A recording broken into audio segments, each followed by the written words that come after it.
우리 학생들을 봤을 때 학생들이 뭐 이런 행동해요. 어떡하죠? 주로 이제 이런 거 많이 사실은 고민이시잖아요. 이제 어떤 학생을 봤을 때 학생을 그냥 얘가 때리네요. 어떡하죠? 오늘 웬일로 컨디션이 좋아요. 뭐 괜찮네요. 뭐 이제 이렇게 그냥 있기보다는요. 학생의 상황을 우리가 마치 신호등 체계처럼 초록불 상황, 노란불 상황, 빨간불 상황으로 한번 나눠보시면 좋겠어요.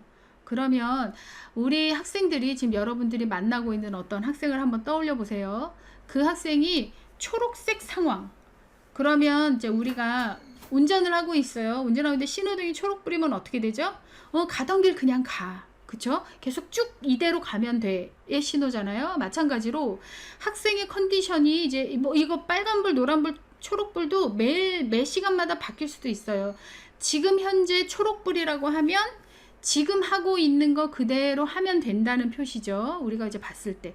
그리고 조금 더 평상시에 이런 거 조금 더 연습해 봤으면 좋겠는데 하는 것들도 시도해 볼 수 있는 거죠. 그럼 예를 들면 평상시에 조금 더 참아야 되고 조금 더 힘든 거 해봐야 되고 내가 좋아하는 거 조금 더 포기해야 되고 선생님이 하지 말라는 거 내가 조금 더 들어야 되고 약간 싫고 약간 거슬리는 상황도 좀 참아볼 만한 컨디션까지 돼. 이게 바로 초록불의 상황인 거죠.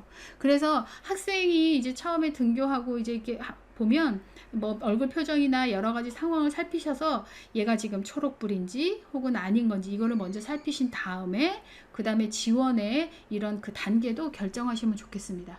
만약에 학생이 노란불이라면요, 이제 요거는 이런 거예요. 우리 그 운전하는 습관에 따라서 어떤 분은 노란불이면 붕! 더 밟고 가는 분이 있고 어떤 분이면 노란불이면 에이 그냥 넉넉하게 딱 서.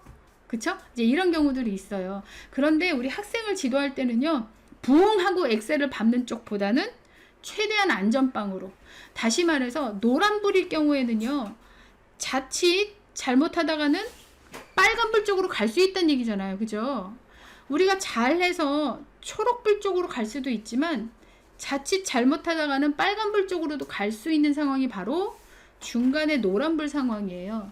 그러면 만약에 우리가 뭘 하면 빨간불로 간다라는 걸 확실하게 알면 그러면 그걸 피하면 되지만 불행히도 거의 대부분의 학교에서는 뭘 해야 빨간불로 간다는 거를 아주 정확하게 예측하기는 사실 어려워요. 그쵸? 뭐 여러 가지 돌발 상황이 많이 섞이니까. 그러니까 얘가 이 정도 시켜도 괜찮겠어? 하면서 도발을 하고 도박을 하는 거는 후폭풍이 너무, 그쵸? 그러다가 빨간불로 가면 굉장히 위험할 수 있다는 겁니다. 그래서 노란불일 때는요, 최대한 목표는 뭐냐면 빨간불로 가지 않도록 하는 거. 그러면은 우리가 그 과거의 상황에서 얘가 요럴 때 빨간불로 갔었어 하는 경우들이 조금 있을 거 아니에요. 그런 경우들을 최대한 조심하는 것. 그쵸? 조심하는 것. 그래서 그거를 진정시키기라고 합니다. 그래서 초록불 때처럼 조금 더 연습해보고 시키고 이렇게까지는 할 수 없고요. 그쵸? 노란불이기 때문에 대신에 더 흥분하지 않도록 좀 진정시키는 전략을 가장 염두에 두는 거예요. 그 진정시키기 좀 이따 소개해 드릴게요. 자, 요렇게. 그래서 여기 두 번째 제가 이렇게 써놨습니다. 평소의 활동을, 평소 하던 거를 조금 줄이는 한이 있어도 더 흥분하게끔은 하지 않도록 하는 상태. 그러니까 요런 상태가 노란불 상태라는 겁니다. 불행히도 이제 학생이 빨간불 상태에 갔다고 생각해 보세요. 빨간불이라고 하면은요, 가장 이제 극도로 위험한 상태예요. 그러면 이 극도로 위험한 상태는 거의 모든 분들이 아마 의견 일치를 보실 수 있을 거예요. 뭐가 막 부서져 나간다거나 아니면은 곧 뭐 다칠 수 있는 정도의 상황. 그러니까 정말로 피를 볼 수도 있겠다. 뭔가 이렇게 자칫 잘못하면 이럴 수 있는 상황. 학생도 학생이지만 당연히 이제 여기서 위험하다고 하는 건 그 학생만 위험하다는 게 아니라 그 학생뿐 아니라 주변에 있는 모든 사람 중에 누군가라도 다칠 수 있겠다라는 상황이 판단이 되면 이때는 뭐냐면은요, 이 초록불이나 노란불처럼 뭔가 이렇게 뭐 지도가 들어가고 뭐 지원을 하고 이런 차원보다도 위험하니까 뭐예요? 안전해야 돼요. 그쵸? 위험하니까 안전해야 된다. 그러면 안전을 위해서 하는 어떤 특단의 조치를 취할 수밖에 없다는 상황이죠. 그래서 제가 여기 뭐라고 써놨냐면, 그럴 경우에는 위험한 상황이 이루어지게끔 만드는 어떤 그 학생의 동작들이 있다는 거예요. 그쵸?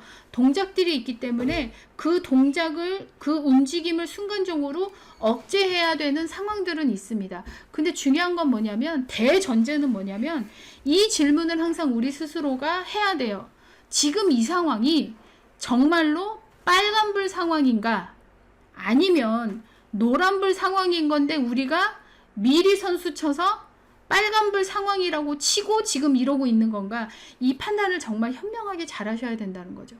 이 판단을 잘 하려면 그냥 옆에 있는 사람이 야 지금 빨간불 그냥 이렇게 임의로 판단할 것이 아니라, 혹은 사실은 빨간불이 아닌 건데 지레 긴장하고 지레 겁먹어서 그러는 것이 아니라, 평상시에 빨간불이 켜져 있지 않을 상황에서 이러이러한 상황에 이런 동작들이 나와서 이게 조금 지속이 되면 이건 위험할 수 있어. 그럴 경우에는 안전 조치를 위해서, 안전을 확보하기 위해서 이 동작을 제지시키는 어떤 조치를 취해야 돼. 그쵸? 위험한 상황에, 위기 상황에 대응하는 어떤 조치를 취해야 돼. 라는 이야기들을 평상시에 해놔야 된다는 거예요. 그렇지 않으면 옆에 만약에 그 상황에서 옆에 특수교사가 있었으면 특수교사 판단대로, 옆에 만약에 사회복무요원이 있었으면 그냥 사회복무요원 판단대로 알아서 그냥 각자 본인이 생각하는 그냥 빨간불이나 하면서 뭔가 이렇게 되면 이건 역시도 자칫 학생의, 그쵸, 빨간불이 아니었을 상황인데 동작이 제한되거나 이렇게 되면 이것도 사실은 학대 혹은 인권침해 상황이 될 수 있다는 거죠. 그래서 평상시에 이런 이야기들을 꾸준히 잘 나눠 두시는 것이 필요하고요. 그리고 이제 안전을 확보하기 위해서 그 동작을 순간적으로 제압하고 제약을 거는, 억제하는 방식이 필요합니다. 그래서 이 방식에 대한 것도 평상시에 많이 논의를 해야겠죠. 가장 간단하게는요,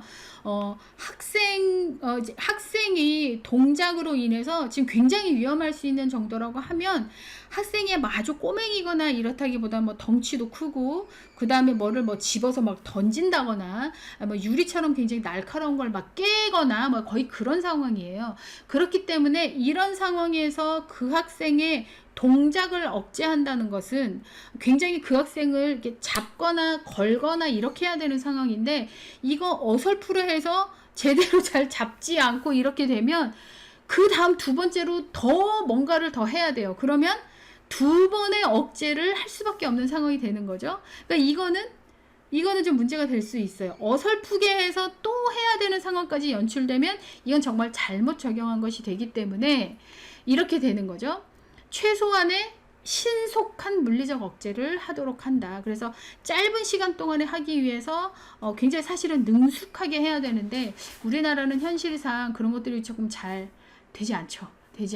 우리나라의 현실이나 이런 것들은 좀 제가 감안해서 말씀을 드리겠습니다만, 어쨌든 그래서 신속한 대피 이런 것들도 고려하셔야 돼요. 그래서 어떤 학생 같은 경우에는 꼭 뭐를 막 날카로운 거나 뭐를 꼭 친구들을 향해서 막 던지는 학생들이 있어. 아주 그냥 이렇게 막 이래가지고, 그럴 경우 이게 이 학생이 그런 행동을 조금 보이는 것들이 과거에부터 몇 번 있었다 그러면, 이 학생이 지금 빨간불 정도 상황이다 그러면 지체하지 마시고 일단 뭐 대피를 한다, 이런 것들도 과감하게 판단하실 수 있어야겠다는 거죠. 이런 판단이나 결정은 아마 선생님들께서 그냥 단독으로 하기보다는 아마 뭐 주변에 계신 선생님들과 부모님들과 먼저 사전에 그런 논의나 합의를 거쳐서, 동의도 거쳐서 아마 결정이 되는 방식일 거예요. 그래서 그런 것들을 좀 따라 주셨으면 좋겠다, 이제 이런 겁니다.